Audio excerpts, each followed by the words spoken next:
Madame, Monsieur, bonsoir. Dans l'actualité de ce 30 juillet.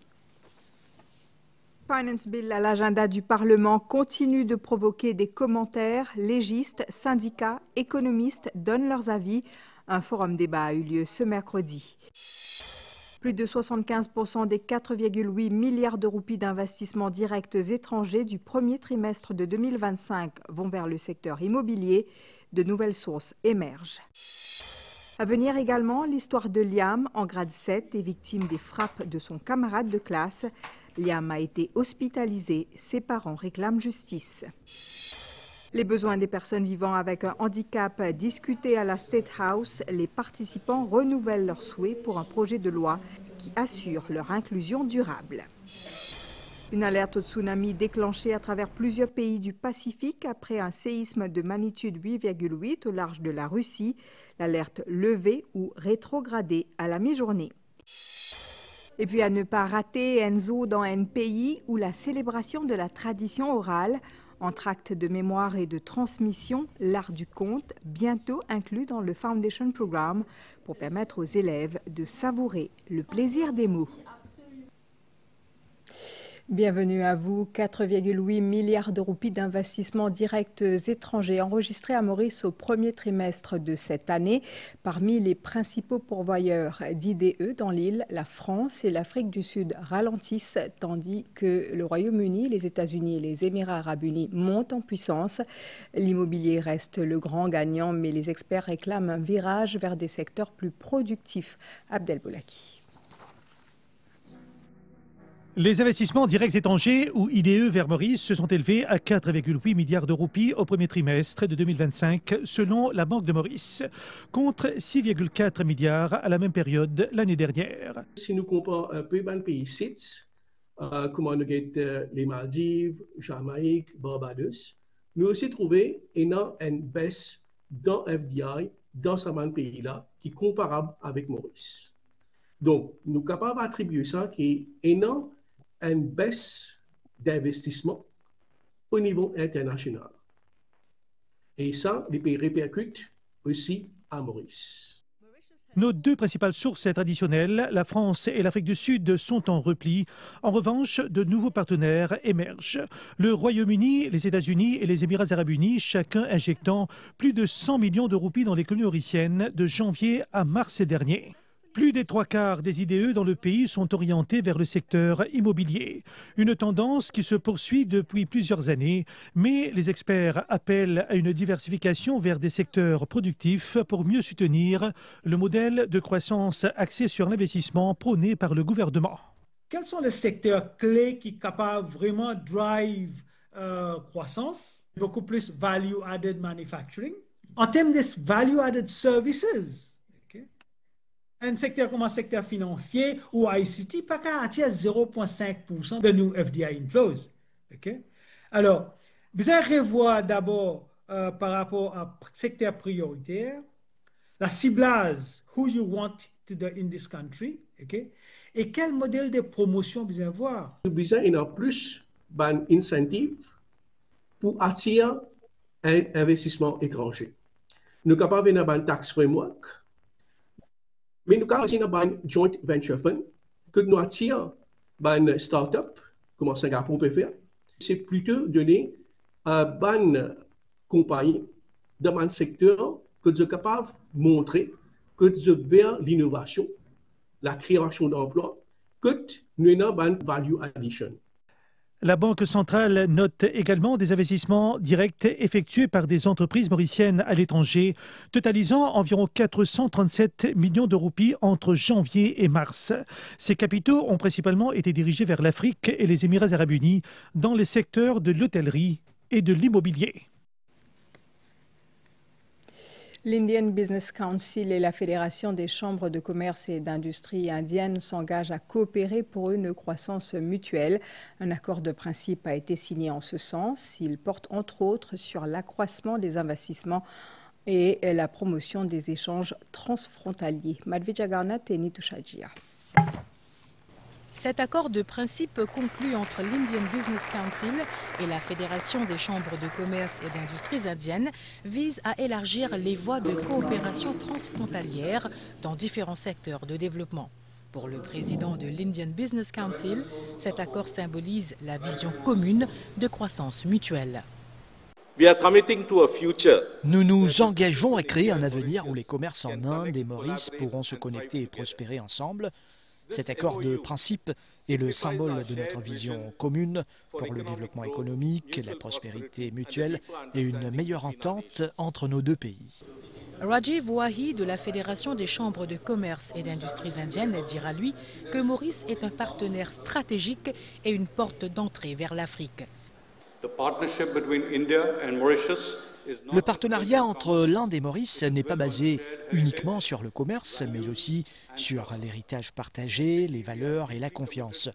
La FICI est engagée à faire progresser le partenariat entre l'Inde et l'Afrique et Maurice a un rôle clé dans cette démarche. Le haut-commissaire indien à Maurice, Anurag Shrivastava, de souligner que Maurice a toujours été un partenaire de choix pour l'Inde, en vertu des liens historiques et culturels qui lient nos deux pays. Cet accord, dit-il, recèle un immense potentiel. La ministre des Services financiers, Jyoti Jiten, dira pour sa part que l'Inde est l'un des marchés les plus importants pour le secteur des services financiers mauriciens. Un séisme de magnitude 8,8, le plus puissant dans la région en 73 ans, a eu lieu ce mardi au large de la péninsule russe du Kamtchatka, provoquant des alertes de tsunami dans presque tout le Pacifique et des évacuations de l'Asie à l'Amérique. Farah Konaï. Un séisme de magnitude 8,8 sur l'échelle de Richter a frappé dans la nuit du mardi 29 au mercredi 30 juillet au large de la péninsule russe du Kamtchatka. La péninsule située au nord-est de la Russie. Ce séisme a provoqué des tsunamis en Russie et au Japon. Il a déclenché des alertes dans presque tous les pays riverains du Pacifique. C'est le plus puissant dans la région en près de 73 ans. Cette magnitude est la plus forte enregistrée au Kamtchatka depuis le 5 novembre 1952, quand un séisme de magnitude 9, survenu pratiquement au même endroit, avait déclenché des tsunamis dévastateurs dans tout l'océan Pacifique. Dans le port de Severo-Kourilsk, dans le nord de l'archipel russe des Kouriles, plusieurs tsunamis successifs ont submergé les rues et une partie des 2000 habitants ont été évacués. Au Japon, des images en direct à la télévision ont montré des personnes évacuant en voiture ou à pied vers des zones plus élevées, notamment dans l'île d'Hokkaido, où un premier tsunami haut de 30 cm a été observé. À Hawaï, le niveau d'alerte a été rétrogradé au niveau d'appel à la vigilance. Les habitants et visiteurs ont été appelés à quitter les plages. Sur l'autre rive du Pacifique, l'Équateur a fait évacuer les plages et les ports de l'archipel des Galapagos. Les États-Unis ont émis une série d'alertes de différents niveaux le large de la côte ouest nord-américaine, de l'Alaska jusqu'à toute la côte californienne. Selon le service sismologique du Kamtchatka, des répliques pouvant aller jusqu'à 7,5 sont attendues dans les prochains jours. Le Premier ministre britannique Keir Starmer a annoncé hier que son pays reconnaîtrait l'État de Palestine en septembre, sauf si Israël prenait une série d'engagements, dont celui d'un cessez-le-feu dans la bande de Gaza, une décision vigoureusement condamnée par Israël. Je peux confirmer que le Royaume-Uni reconnaîtra l'État de Palestine d'ici à l'Assemblée générale des Nations unies en septembre. Cette affirmation du Premier ministre britannique est assortie d'une condition, qu'Israël prenne des mesures pour mettre fin à la situation à Gaza, convienne d'un cessez-le-feu et s'engage dans une paix durable, ravivant la perspective d'une solution à deux États. Le Premier ministre israélien Benjamin Netanyahou a vivement réagi, estimant que Keir Starmer récompense le Hamas et punit ses victimes. Un État djihadiste à la frontière d'Israël, aujourd'hui, menacera la Grande-Bretagne demain, a écrit Benjamin Netanyahou sur le réseau social. La pression s'est intensifiée ces derniers jours sur le Premier ministre britannique après que le président français Emmanuel Macron a annoncé que son pays allait reconnaître un État palestinien à l'occasion de l'Assemblée générale de l'ONU, devenant ainsi le premier État du G7 à le faire. Plus d'un tiers des députés britanniques avaient exhorté Keir Starmer à emboîter le pas à Emmanuel Macron. I've always said that we will recognize a Palestinian state as a contribution to a proper peace process at the moment of maximum impact for the two-state solution. With that solution now under threat, this is the moment to act. Au moins 142 pays des 193 États membres de l'ONU, dont la France, reconnaissent l'État palestinien proclamé par la direction palestinienne en exil en 1988.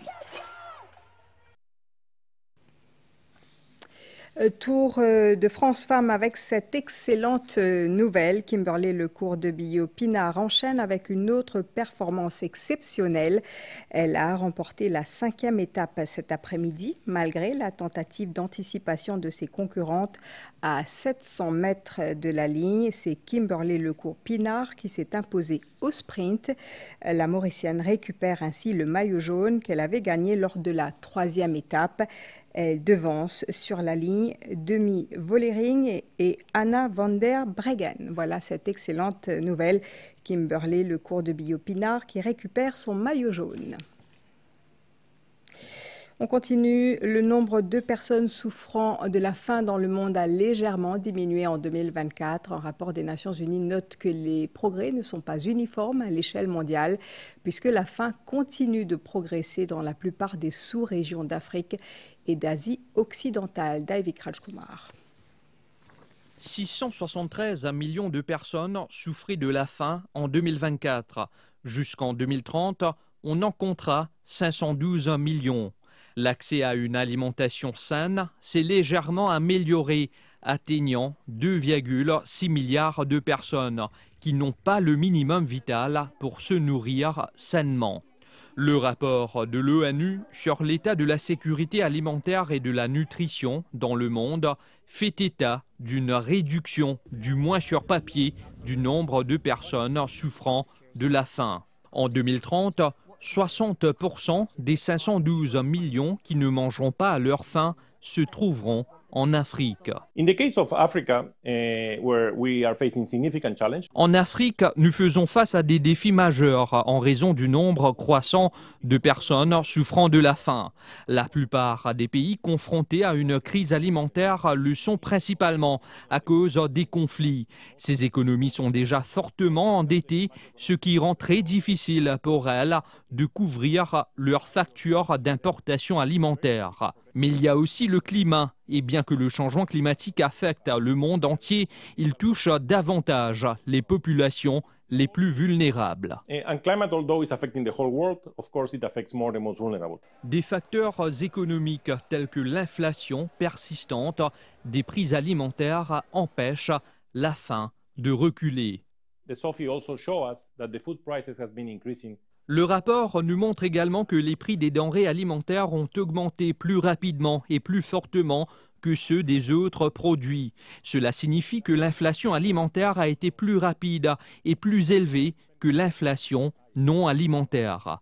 Et cela affecte bien sûr les personnes les plus vulnérables, dont la part des dépenses consacrées à l'alimentation est plus importante que pour d'autres biens.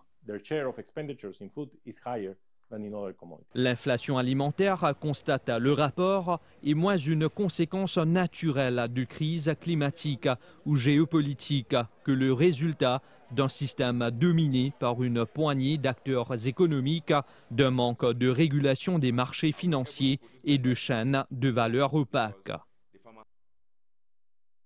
Et puis l'Australie va se doter d'une loi pour interdire la plateforme de vidéos en streaming YouTube aux moins de 16 ans afin de les protéger contre les algorithmes prédateurs. Une annonce de la ministre australienne de la communication, Anika Vells. Le Parlement australien avait déjà adopté en novembre de l'année dernière une loi pionnière en matière de régulation de l'Internet, interdisant l'accès aux réseaux sociaux tels que TikTok X ou encore Facebook ou Instagram pour les moins de 16 ans. Et je vous rappelle cette bonne nouvelle qui nous arrive du Tour de France Femmes. Kimberley Lecourt de Billau-Pinard enchaîne avec une autre performance exceptionnelle. Elle a remporté la 5e étape cet après-midi, malgré la tentative d'anticipation de ses concurrentes à 700 mètres de la ligne. C'est Kimberley Lecourt-Pinard qui s'est imposée au sprint. La Mauricienne récupère ainsi le maillot jaune qu'elle avait gagné lors de la 3e étape. Elle devance sur la ligne Demi Vollering et Anna van der Breggen. Bravo à Kimberley. C'est un autre événement attendu par beaucoup, le départ de la nouvelle saison épique qui sera donnée ce samedi au Champ de Mars. Elle commence avec la première course classique, la Duchesse. Justement, le tirage au sort des lignes a eu lieu ce soir au siège du Mauritius Turf Club à Port-Louis. Nous faisons le point tout de suite avec Rajiv Gunput sur place. Bonsoir Rajiv.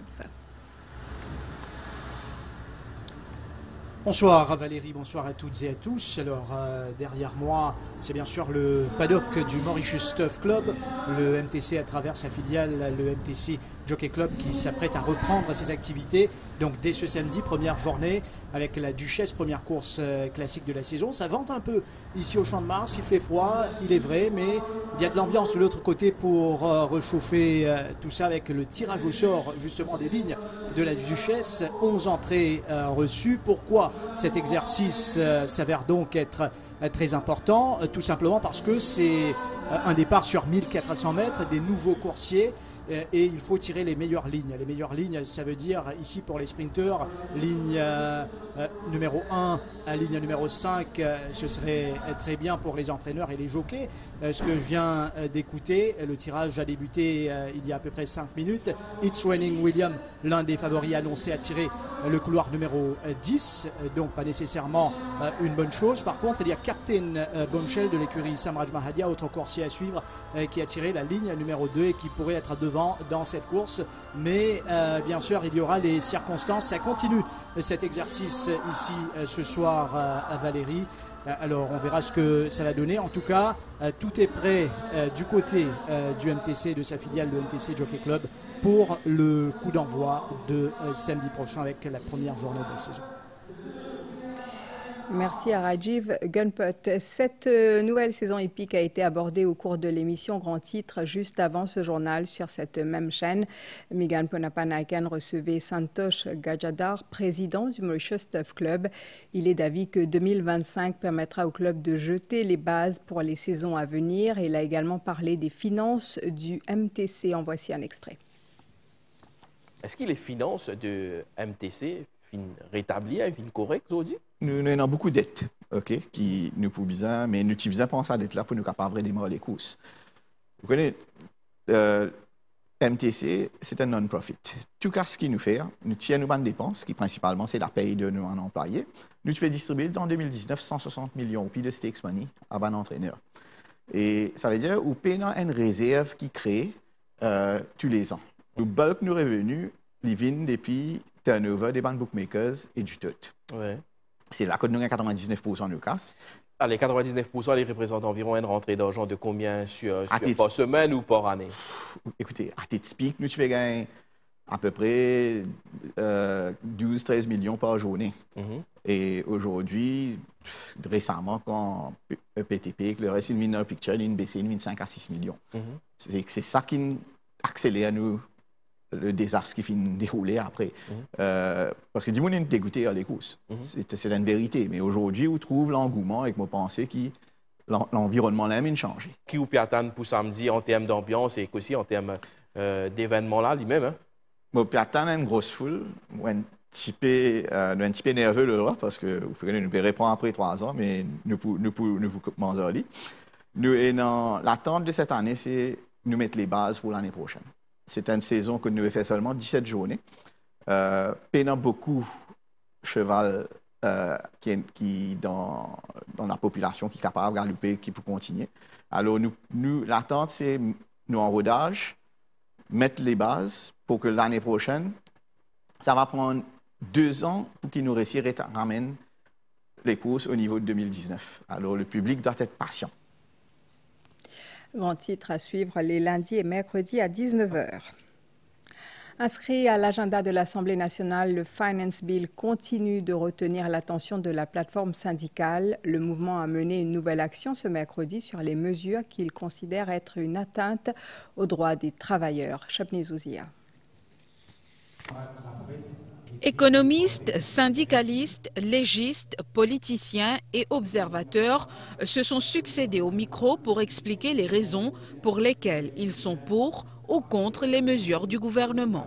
Nous ne pouvons dire non. Nous, les goûts, préservent nous l'État-providence, parce que nous, l'État-providence, il amène nous, quand il amène nous aujourd'hui, si aujourd'hui, nous, nos enfants, tu peux continuer à l'école, tu peux capable continuer d'étudier, même mes enfants en misère, qui tu peux à l'université, tu peux gagner part-time cours gratis. Tout ça là, un derrière l'autre, peut rasser. Donc, moi, je peux dire qu'en résumé, nous pouvons dire retourne-nous, nous pensions. L'homme de loi, Rochi Badin, explique les possibles recours juridiques. Il y a une pension universelle, il applique à tout citoyen mauricien. Et quand on vient, on commence à dire ça n'a pas donné, ça n'a pas donné. Quand même, on appelle comme ça pour tout le monde, on appelle. On va venir dire que du monde n'a pas utilisé gagner, parce qu'il m'a dire sa décision pour venir un seul coup pour dire 60 000, 65. Mais là, je peux dire où une partie du monde gagne, une partie du monde pas gagné. Là, il est encore plus intéressant légalement. Les représentants des travailleurs ne veulent faire aucune concession sur les droits des travailleurs. Aujourd'hui, la pension de vieillesse, qui peut venir même depuis avant l'indépendance, c'est une forme de rémunération. L'actuaire bernarienne émet l'idée d'une pension de vieillesse contributive. Les gens qui travaillent, ou bien ils ont envie d'aller travailler avant l'âge de retraite, ils gagnent une pension, comme tout le monde, mais seulement, au lieu d'attendre, ils gagnent tout de suite, mais seulement ils gagnent moins, parce qu'ils vont vivre plus longtemps, ils vont tous vivre pendant plus longtemps. Donc, ils ont un système juste. Si un monde a envie de gagner plus bonheur, ils acceptent de gagner moins. Donc, le gouvernement va faire sa choix là. L'économiste Manisha Dukoni invite à une réflexion sur l'âge de départ à la retraite. Identifier certains secteurs, côté dans le arrive 60 ans, il est bien difficile pour ça de continuer le travail. Du coup, pour ça là, une pension est très importante. Autant de pistes de réflexion que les acteurs sociaux souhaitent faire remonter au niveau des décideurs. Le Finance Bill qui est débattu depuis hier à l'Assemblée nationale. Après l'intervention du leader de l'opposition, 6 autres parlementaires ont pris la parole. La séance a ensuite été ajournée à ce vendredi 15h où d'autres élus s'exprimeront sur ce projet de loi. Voici maintenant quelques extraits des interventions entendues hier à l'Assemblée nationale. Ceux qui bénéficient d'une pension, qui sont en retraite ou bien qui ont un handicap, des veuves, des orphelins, cette pension est automatiquement coupée s'ils passent plus de 6 mois en dehors de Maurice. Dans le Finance Bill, maintenant, on a une provision. Non seulement les personnes qui sont à l'étranger pour des raisons médicales, mais aussi en train d'étudier à l'étranger, eux aussi, on ne va pas couper leur pension s'ils ne sont pas à Maurice pour plus de 6 mois.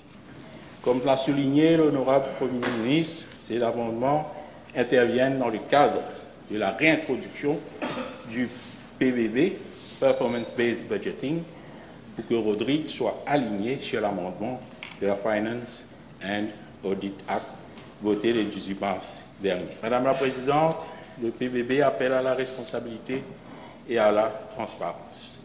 La transparence accroît la confiance du public en s'assurant des résultats tangibles. This finance bill is riddled with errors. Numerous provisions do not even tally with the explanatory notes.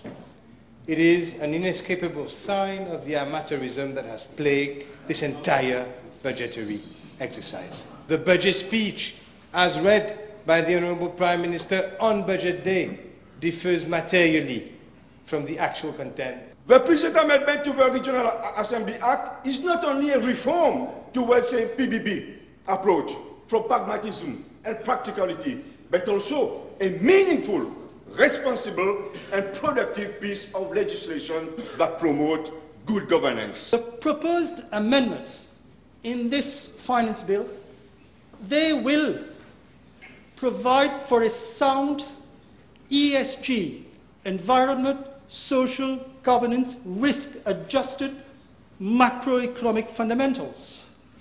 What this means that international institutions will always look at us with a lot of attractiveness. We are proposing an amendment in the Income Tax Act where businesses earning more than 50% of their revenues will pay their tax in foreign currency. The banking industry continues to report good level of profitability, which supports the merit of proposal to increase taxation on banks. However, we must recognize the inherent duality of the Mauritian banking industry, which necessitates a nuanced approach to taxation policy. If we are to promote greater competition in this sector, particularly encouraging participation from international banks in our domestic market, we must ensure that taxation policies are not detrimental to this objective. On enchaîne avec cette triste mésaventure qu'a vécu un garçon de 7 ans. Liam est à l'école primaire. Avant les vacances, il a été violemment frappé par un camarade de classe. Malheureusement, ce n'était pas la première fois. Blessé, Liam s'est retrouvé en salle d'opération. Ses parents réclament des réponses. Anjoura Moula. Il s'appelle Liam. Il a 7 ans. Il est en grade 2. Et s'il a fini à l'hôpital, puis à la clinique, qu'il y a passé une semaine, c'est parce qu'un élève de sa classe l'a frappé, encore une fois, plus violemment cette fois. Ce garçon-là, il te frappe souvent? Oui. Qu'est-ce qu'il te fait d'habitude? Il me donne des coups de pied dans le dos et un jour dans le ventre. Okay. Et pourquoi, selon toi? Est-ce que vous vous bagarrez? Il me dit comme ça. Je l'agace, je l'ai même pas agacé, mais lui me dit. Plusieurs fois quand je le douche le matin avant d'aller à l'école, et il me dit fais attention papa, mon ventre fait mal, fais attention mon dos. Des fois quand je passe le savon en bas sur son pied, je vois des petites bosses sur son genou et tout. Et quand je lui demande c'est quoi, Liam, comment tu as eu ça? Des fois il a peur pour me dire. Et à ce moment quand j'essaie de le rassurer, c'est là qu'il me dit que oui c'est le même garçon qui le frappe en fait. Bouleversée, dévastée, sa maman Gwendoline a couru dans tous les sens. Elle a frappé à toutes les portes. Elle a supplié qu'on l'écoute. Ça a commencé par des coups de pied dans les parties intimes, poussés dans la cour de l'école, et puis des coups de pied dans le dos, etc. L'événement le plus récent, ça remonte à 2 semaines de cela. Quand l'école m'a contacté, il devait être dans les environs de 2h30 à peu près, pour me dire qu'il y a eu un souci à l'école, qu'il a reçu un coup dans son ventre, mais qu'il n'y a rien de grave. Et à ce moment-là, je suis sortie du travail, je l'ai pris, je l'ai emmené aux urgences, etc. C'est à ce moment-là, en fait, qu'ils ont vu qu'il y avait une masse anormale sur son scan. Et on l'a transféré à la clinique où un spécialiste là-bas a vu qu'en fait, qu'il devait être opéré de l'appendice en urgence. D'abord, on a fait une petite piqûre ici. On a essayé le sang qui est sorti. Après, on a mis une piqûre là. Que le médicament venait là avec sur un grand truc ici. Aujourd'hui, les parents de Liam veulent des réponses. On a contacté l'école en premier lieu, qui nous a dit que l'enfant était déjà suivi par un psychologue, qu'ils avaient déjà référé le cas au ministère et tout. Et en contactant le ministère, on m'a dit que c'était pas eux qui s'occupaient de ça. Ils ont envoyé ça sur la CEDEC. J'ai contacté la CEDEC qui m'a dit qu'il ferait une enquête et qu'il reviendrait vers moi, mais rien n'a été fait jusqu'à présent. Le CEDEC vient d'enregistrer un cas assez important dans cet établissement-là et ce qu'il est capable de dire, c'est qu'actuellement, nous travaillons avec l'autorité compétente pour réussir à apporter un peu de lumière autour de ce qui est passé pendant les heures de la pause. Le dossier de Liam est aussi sur le bureau du ministère de l'Éducation. Le présumé agresseur est déjà référé au service psychologique, le National Education Counseling Service du ministère de l'Éducation de la zone 2 depuis l'année dernière. Le dernier feedback que psychologue Tiganien fait nous connaît que sinon, ça qui feedback nous gagne de l'école aussi, c'est une amélioration dans le comportement de cet enfant. Pour nous, l'enfant, on dirait qu'il s'est amélioré. Et après, on a eu l'incident. Tu as envie de retrouver tes copains? Oui. Est-ce que tu as peur pour la rentrée, là? Si, j'ai un peu peur. À la State House, hier, des acteurs engagés auprès des personnes vivant avec un handicap ont été conviés à un forum débat. Il était question des besoins urgents pour une société plus inclusive. Cette initiative du président de la République a aussi permis d'évoquer le très attendu projet de loi pour les handicapés. David Rajkumar. The observations are not only human, but very effective in terms of policy goals, sustainability goals, and it aligns with our country nature as a social welfare country. Ils ont pu s'exprimer à cœur ouvert, librement à la State House face au président de la République. Ces acteurs œuvrant pour les personnes vivant avec un handicap ont partagé les réalités, les manquements, mais aussi les pistes concrètes pour faire avancer les choses. Quand nous cause accessibilité, nous à l'école, nous provide tout bon équipement, tout bon bâtiment, même les rangées, c'est friendly for disabled children. Mais what happens beyond the school? En dehors de l'école, comment nous pouvons faire infrastructure, surtout qui était parti, comment nous dit, le gouvernement, l'autorité, local government, tout ça. Mais à cause de tout bien inciser, revoir le système. Nous manque un awareness raising dans Maurice à tout niveau, qui tombe au niveau du ministère et aussi grassroots level avec les parents ou même personnes senior citizens. Nous bien travaillons beaucoup l'awareness raising. Au cœur des échanges, The Protection and Promotion of the Rights of Persons with Disabilities Act, un texte très attendu, porteur d'espoir, mais qui soulève encore des interrogations. The word inclusion is mentioned only once in the whole act, and the UNCRPD is based on inclusion, non-discrimination, equality. We voted a legislation. Nous avons voté une loi qui n'a pas encore été proclamée. Par la suite, nous avons reçu les observations finales du Comité des Nations Unies sur les droits des personnes porteuses d'un handicap. Nous sommes donc arrivés à une étape cruciale. Ma première question est de savoir quelle orientation politique nous entendons prendre. S'agit-il de renforcer cette loi ou d'en proposer une nouvelle? Are we upgrading this legislation? Are we scrapping and coming with a new legislation? L'appui des Nations Unies a aussi été réaffirmé pour accompagner Maurice vers une société plus inclusive. Here in Mauritius, there are 24 UN agencies. Ici à Maurice, 24 agences des Nations Unies sont présentes et travaillent sur diverses thématiques telles que les droits humains et l'inclusion des personnes en situation de handicap. Nous collaborons également avec des ONG. Nous soutenons actuellement l'intégration des droits de ces personnes dans l'élaboration d'un plan d'action national pour les droits humains. Une volonté partagée également au sommet de l'État. Le président de la République en fait une priorité.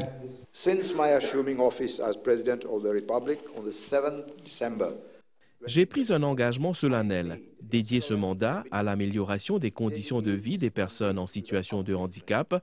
Ce n'est qu'en unissant nos forces que nous pourrons bâtir des solutions cohérentes, durables et véritablement inclusives. Cette table ronde doit ainsi servir d'espace de complémentarité, de concertation et de collaboration. So this roundtable must serve as a space for complementarity, for consultation and collaboration.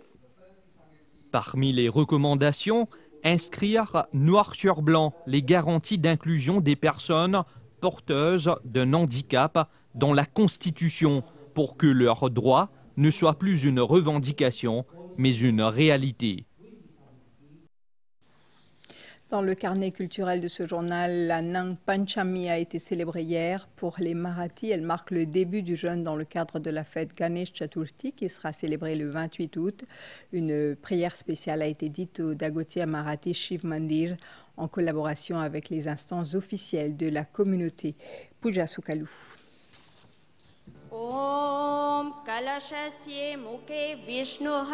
La Nag Panchami, soit l'adoration du serpent, est symbole de fertilité et de prospérité. Nag Panchami est la toute première prière en marge de la grande célébration de Ganesh Chaturthi, prévue le 28 août prochain. Pendant ce mois, les dévots observent le jeûne et participent à des sessions de prière pour se préparer à vénérer, comme il se doit, celui qui apporte la connaissance et enlève les obstacles.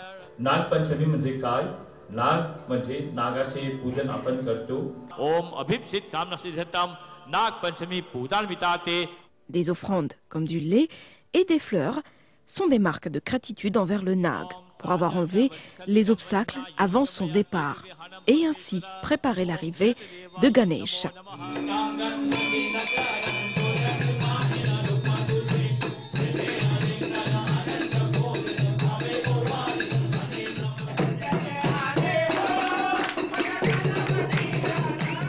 Pendant ce mois sacré, ils pratiqueront aussi la chakri, une danse traditionnelle de la culture marathi.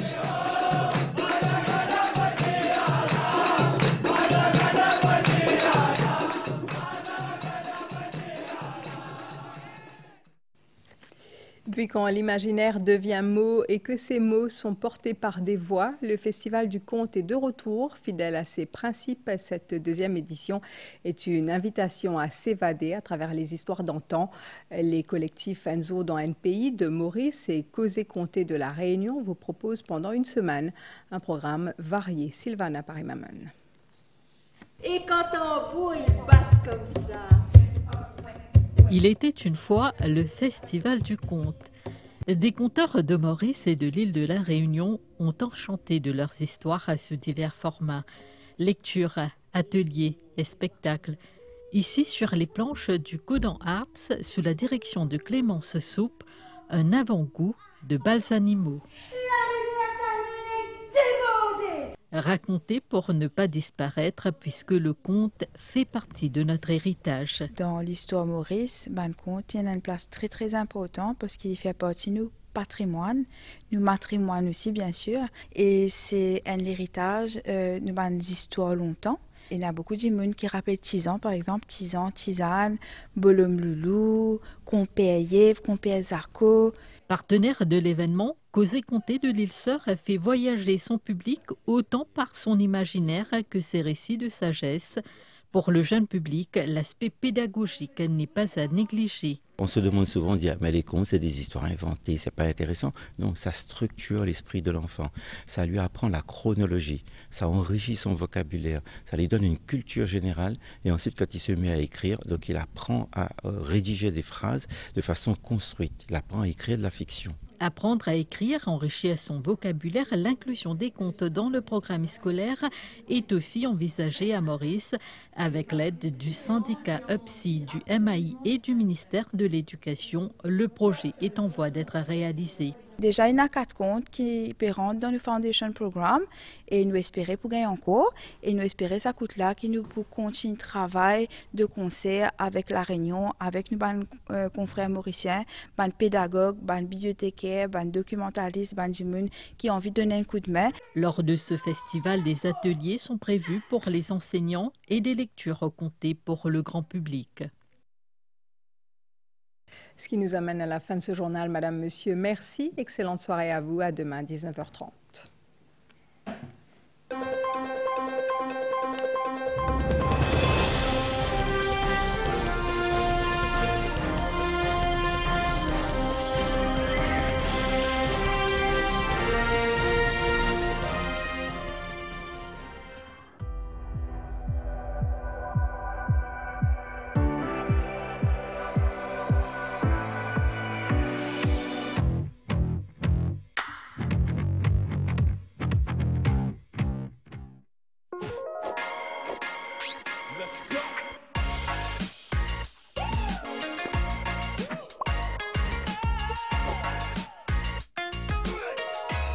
Soupline, infiniment doux, souplinement parfumé. Il faudrait plusieurs vies pour profiter de Canal+. Ou encore payer en scène pour choisir au programme avec Canal+. Fini série carré brûlée, stream au programme à la demande. plonge dans un immense catalogue avec Blockbuster, Fexoti Cinéma, Netflix, HBO, bien se passer. Bollywood et bien plus encore, l'eau tout l'écran. Canal+, votre expérience streaming en live et à la demande au même endroit.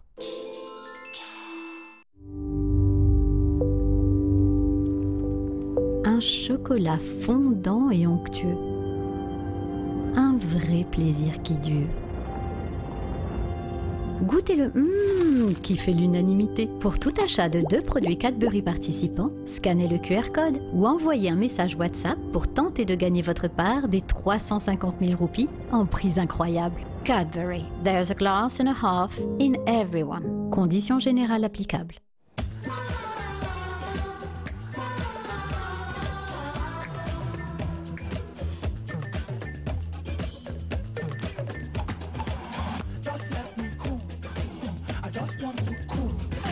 Galaxy upgrades your life.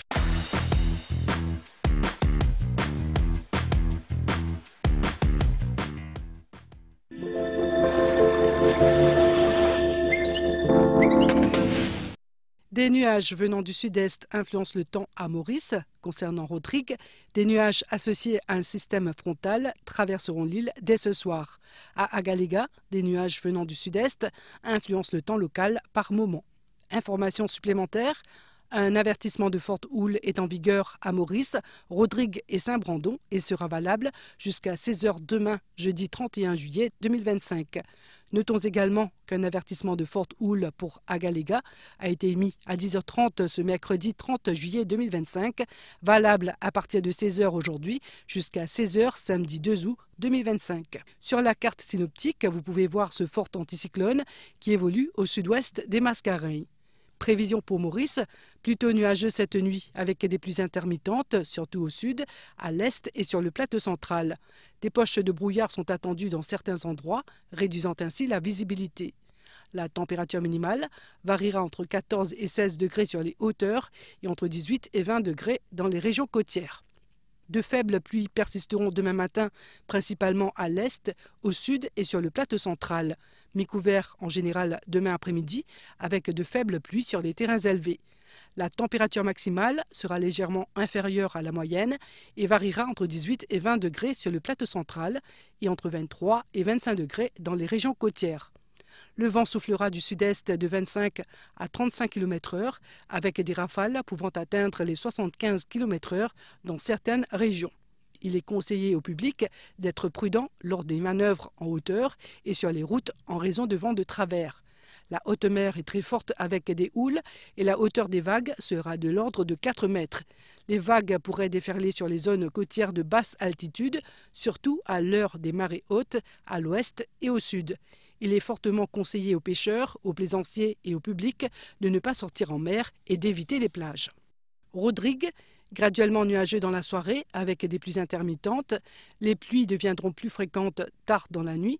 Des poches de brouillard seront présentes dans certaines régions, réduisant ainsi la visibilité. La température minimale variera entre 18 et 21 degrés. Des pluies intermittentes persisteront demain. La température maximale sera légèrement inférieure à la moyenne et variera entre 21 et 24 degrés. Le vent soufflera du sud-est de 25 à 35 km/h avec des rafales de l'ordre de 75 km/h.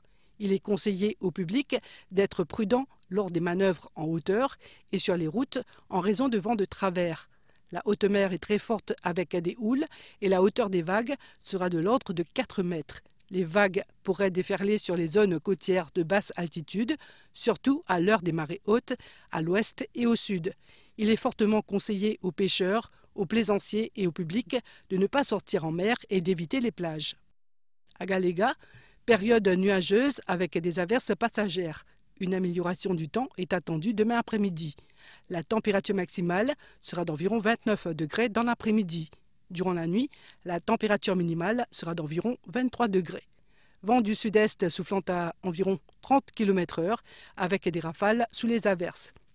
La haute mer deviendra très forte avec des houles et la hauteur des vagues sera de l'ordre de 4 mètres. Les vagues pourraient déferler sur les régions côtières, surtout à l'heure des marées hautes. Il est fortement conseillé au public en général de ne pas sortir en mer et à l'heure des marées hautes de ne pas s'aventurer sur les régions côtières.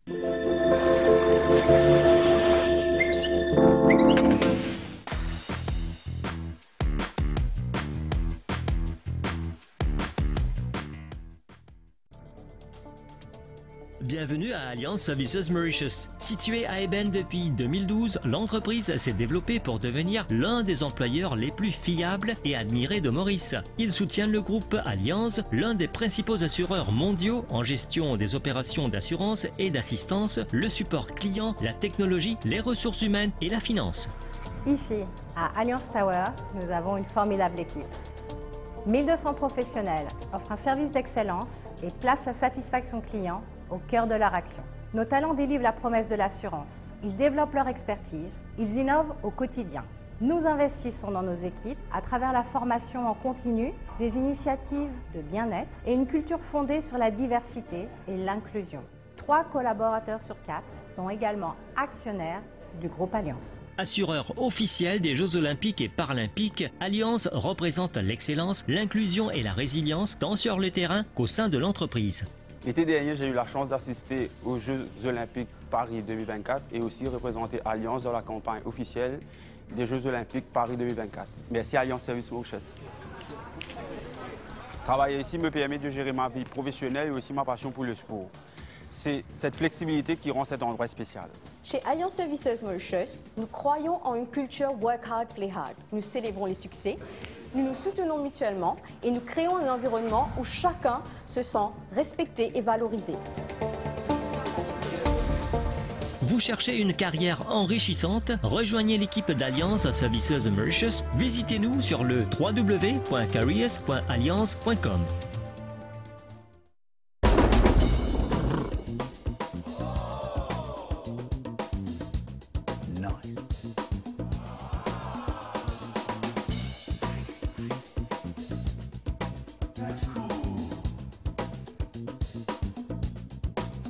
Galaxy upgrades your life.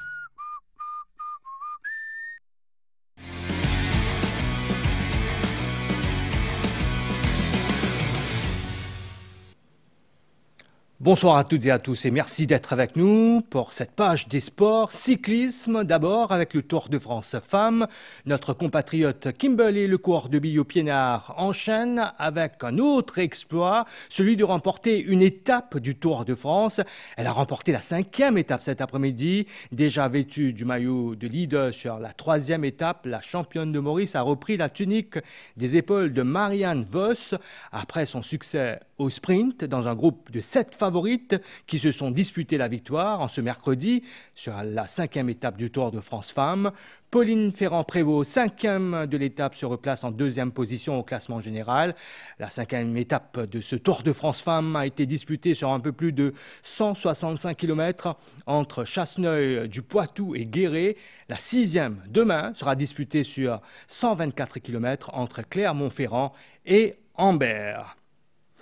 Nous enchaînons avec du volleyball pour ouvrir cette page des sports sur le plan local. Après le sacre de l'équipe féminine lundi soir, c'était au tour de la formation masculine du 4 bornes Volleyball Club de décrocher le titre de champion de Maurice.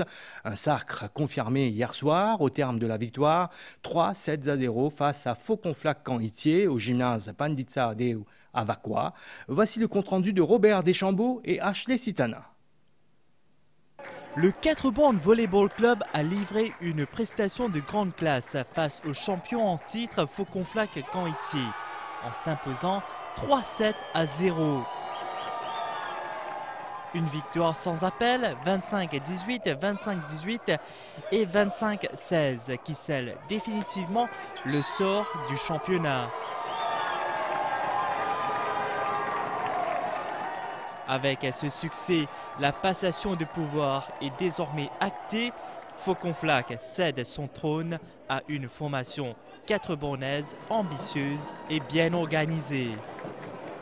C'est un premier titre en tant qu'entraîneur et il y a une joie exceptionnelle. Je ne sais pas comment on pourrait gagner un contentement comme ça. Il y a ce titre champion de Maurice là. Il y a beaucoup de monde de sacrifice là-dedans. Et la femme là, c'est l'inanimé qui l'a espéré qu'il m'a continué pareil, continuer à faire un jeune. Le 4 Bornes Volleyball Club ne compte pas s'arrêter là. Objectif désormais, terminer la saison sur une note positive lors de la dernière journée du championnat. C'est un dernier match pour terminer en beauté et qui ça, nous pouvons faire des choses qui nous pouvons sauter une victoire. A noter que le dernier match de la saison pour 4 Bornes face au Port-Louis Firestar a été reprogrammé au samedi 16 août à 17 h au gymnase Pandit Sahadev à Vakwa. Parlons à présent des 13e Jeux de la CJSOI qui s'ouvrent officiellement ce samedi 2 août aux Seychelles. Maurice sera représenté par un peu plus de 150 sportifs de 14 à 17 ans. Cet événement sera à suivre en intégralité sur la MBC Télévision. Une première partie de la délégation mauricienne a mis le cap sur les Seychelles cet après-midi. Le point avec Jessie Ougara et Marine Résidu. Nous sommes actuellement à l'aéroport international Sassy Sagor Ramgoolam pour le départ de la première délégation des athlètes mauriciens qui vont participer au 13e jeu de la CJSOI. Alors, ils sont à peu près 165, les Mauriciens dans 10 disciplines sportives ainsi que dans le volet culturel à participer à cette manifestation régionale. Je suis très fier, il y a un peu de stress mais aussi confiant. Mentalement ça va, je suis prêt à partir. Nous restons nos qualifications. Moi la guerre le 4 août, moins 113 kilos. Nous avons une meilleure nuit. Un sentiment bien fier qui m'a bien allé pour représenter mon pays. Nous avons un coach qui nous bien aide nous, bien supporte nous, bien derrière nous ici. Depuis presque un an, nous proposons pour ces SOI. Nous avons 5 garçons, 5 filles. Catégorie c'est 48, 52, 57, 63 plus 63. Et garçons 60, 66, 73, 80 plus 80. Là nous pouvons attendre nous rentrons celle. Et nous venons avec beaucoup de médailles d'or. Je me sens très bien et très confiante pour toute la délégation aussi. Pour le badminton, on s'est bien entraîné, on s'est bien préparé. On est en 8 et on est très solidaires et j'espère qu'on va très bien faire, qu'on va avoir toutes les médailles. En football, la vidéo assistance à l'arbitrage, la VAR, sera introduite à Maurice lors de la saison 2026-2027. La Mauritius Football Association a confirmé cette information, une avancée technologique que l'instance espère bénéfique pour renforcer l'équité et la transparence dans les compétitions nationales. Explication. Introduire la VAR dans les stades mauriciens.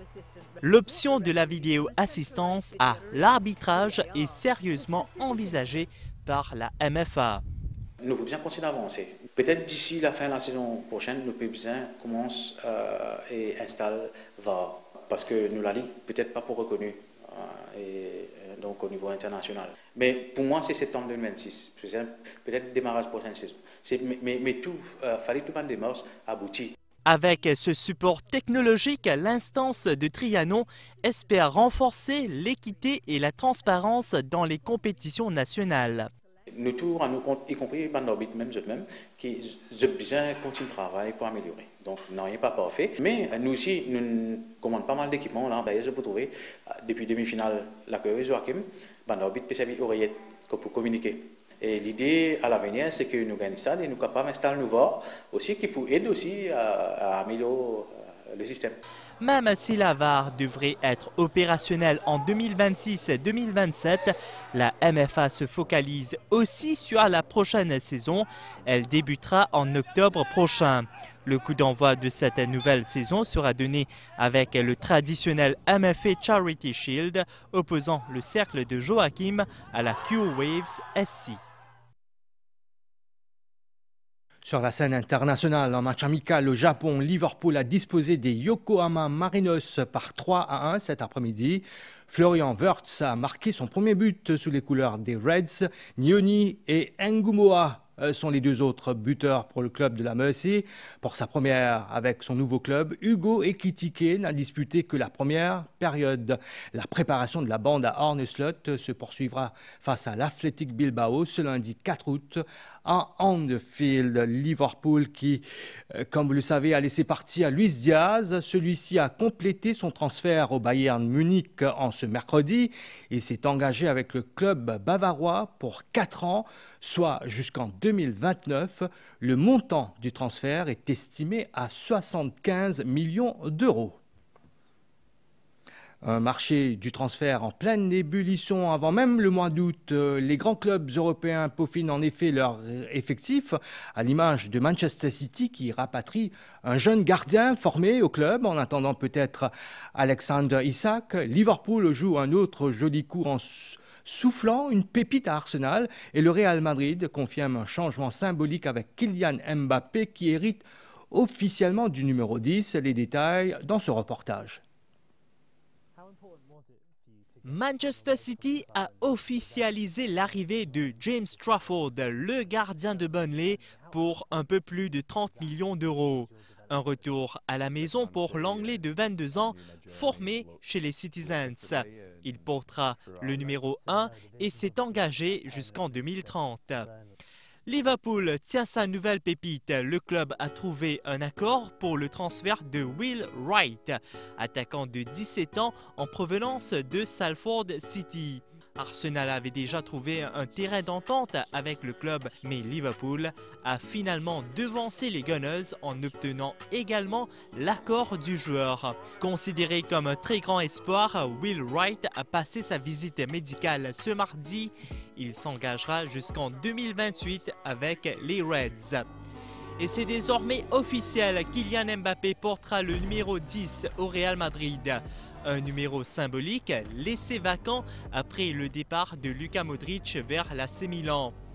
Le club madrilène a confirmé la nouvelle ce mercredi matin sur ses réseaux. C'est le 5e numéro porté par Mbappé en carrière. Il aborde désormais le même chiffre que chez les Bleus, un nouveau numéro pour une nouvelle ère madrilène. Un petit mot de natation pour clore cette rubrique sportive. En demi-finale des mondiaux de Singapour, en ce mercredi, Léon Marchand a explosé le record du monde de 200 mètres 4 nages avec un chrono d'1 minute 52 secondes et 69 centièmes. L'ancienne marque était détenue par Ryan Lochte, 1 minute 54 secondes, réalisée en 2011. Léon Marchand détient désormais les 2 records du monde 4 nages